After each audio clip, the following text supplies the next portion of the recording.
September 28 ലൂക്കായുടെ വിശുദ്ധ സുവിശേഷത്തിൽ നിന്നുള്ള വായന. അദ്ധ്യായം 16 19 മുതൽ 31 വരെയുള്ള വാക്യങ്ങൾ. അക്കാലത്ത് ഒരു ധനവാൻ ഉണ്ടായിരുന്നു. അവൻ ചെമന്ന പട്ടും മൃദുല വസ്ത്രങ്ങളും ധരിക്കുകയും എന്നും സുഭിക്ഷമായി ഭക്ഷിച്ച് ആനന്ദിക്കുകയും ചെയ്തിരുന്നു. അവൻ്റെ പടിവാതിൽക്കൽ ലാസർ എന്നൊരു ദരിദ്രൻ കിടന്നിരുന്നു. അവൻ്റെ ശരീരം വ്രണങ്ങൾ കൊണ്ട് നിറഞ്ഞിരുന്നു. ധനവാന്റെ മേശയിൽ നിന്ന് വീണ്ടിരുന്നവ കൊണ്ട് വിശപ്പടക്കാൻ അവൻ ആഗ്രഹിച്ചു. നായ്ക്കൾ വന്ന് അവൻ്റെ വ്രണങ്ങൾ നക്കിയിരുന്നു. ആ ദരിദ്രൻ മരിച്ചു. ദൈവദൂതന്മാർ അവനെ അബ്രാഹത്തിൻ്റെ മടിയിലേക്ക് സംവഹിച്ചു. ആ ധനികനും മരിച്ച് അടക്കപ്പെട്ടു. അവൻ നരകത്തിൽ പീഡിപ്പിക്കപ്പെടുമ്പോൾ കണ്ണുകൾ ഉയർത്തി നോക്കി. ദൂരെ അബ്രാഹത്തെയും അവൻ്റെ മടിയിൽ ലാസറിനെയും കണ്ടു. അവൻ വിളിച്ചു പറഞ്ഞു, പിതാവായ അബ്രാഹമേ, എന്നിൽ കനിയണമേ. തൻ്റെ വിരൽത്തുമ്പ് വെള്ളത്തിൽ മുക്കി എൻ്റെ നാവ് തണുപ്പിക്കാനായി ലാസറിനെ അയക്കണമേ.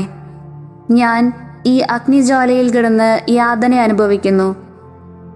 അബ്രാഹാം പറഞ്ഞു, മകനെ, നീ ഓർമ്മിക്കുക, നിനക്ക് ജീവിതകാലത്ത് എല്ലാ സുഖസൗകര്യങ്ങളും ലഭിച്ചിരുന്നു, ലാസറിനോ കഷ്ടതകളും. ഇപ്പോൾ അവൻ ഇവിടെ ആനന്ദിക്കുകയും നീ വേദന അനുഭവിക്കുകയും ചെയ്യുന്നു.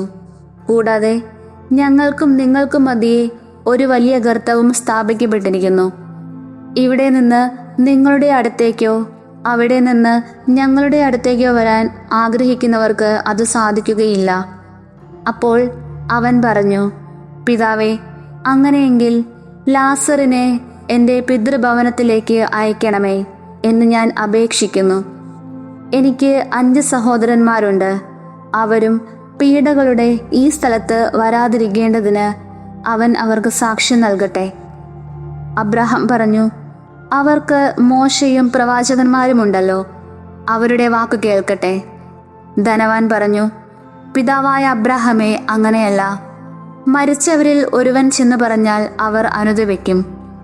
അബ്രാഹാം അവനോട് പറഞ്ഞു, മോശയും പ്രവാചകന്മാരും പറയുന്നത് അവർ കേൾക്കുന്നില്ലെങ്കിൽ മരിച്ചവരിൽ നിന്ന് ഒരുവൻ ഉയർത്താലും അവർക്ക് ബോധ്യമാവുകയില്ല.